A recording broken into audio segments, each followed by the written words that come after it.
Hello everyone, आज हम लोग क्लास 7 का कुछ इंपॉर्टेंट क्वेश्चन देखने वाले हैं। देखिए सबसे पहला क्वेश्चन क्या है।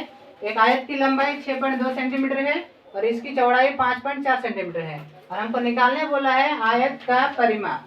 तो देखिए यहाँ क्या क्या दिया गया है, यहाँ से आप लोगों को लिखना है।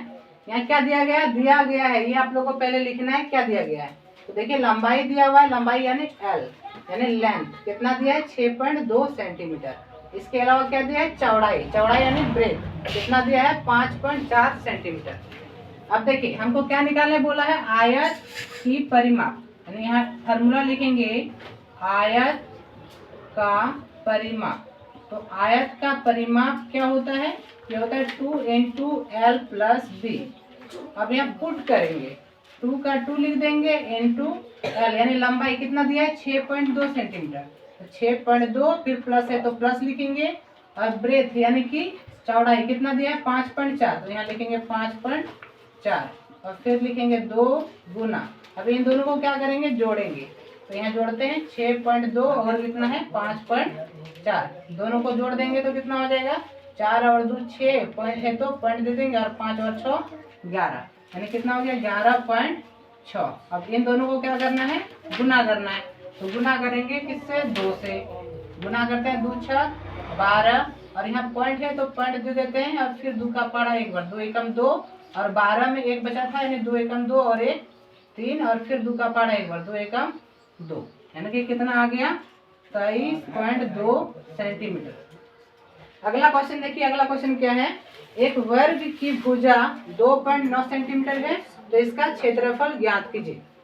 यहाँ क्या दिया हुआ है, यहाँ से आप लोग को लिखना है, ये वाला लिखना है आप लोगों की दिया क्या गया है वो सबसे पहले लिखना है। तो लिख लिए हैं दिया गया है वर्ग की भुजा, वर्ग की भुजा कितना दिया 2.9 सेंटीमीटर, तो वही लिखे हैं 2.9 सेंटीमीटर। उनको क्या पूछा है, पूछा है कि इसका क्षेत्रफल ज्ञात कीजिए। तो किसका क्षेत्रफल वर्ग का, तो यहाँ पर लिखेंगे वर्ग का क्षेत्रफल, वर्ग का क्षेत्रफल बराबर होता है भुजा गुना भुजा। अब यहाँ भुजा कितना दिया हुआ है, भुजा दिया हुआ है 2.9 सेंटीमीटर, 2.9 गुना 2.9।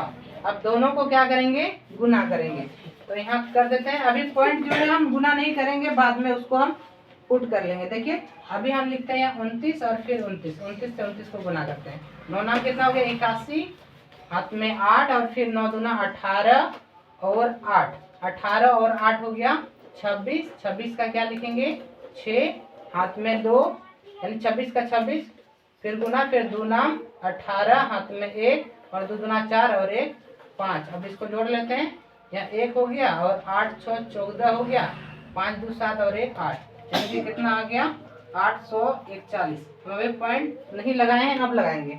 देखिए यहाँ पर एक नंबर के बाद पॉइंट है इसमें और इसमें भी 1 नंबर के बाद पॉइंट है, यानी कि इसमें जो आंसर में लिखेंगे हम 2 नंबर के बाद पॉइंट लिखेंगे। क्यों, क्योंकि ये पहला वाला में 1 नंबर के बाद पॉइंट था, दूसरा वाला में 1 नंबर के बाद पॉइंट, यानी कि 2 नंबर के बाद पॉइंट आएगा। तो 1 और 2 नंबर के बाद यहाँ पर पॉइंट लगा दिए और ये मेरा आंसर हो जाएगा। इसको यहाँ सेंटीमीटर स्क्वायर लिख देंगे क्योंकि ये क्षेत्रफल है और परिमाप पूछेगा तो उसमें स्क्वायर नहीं लगाना है। Thank you.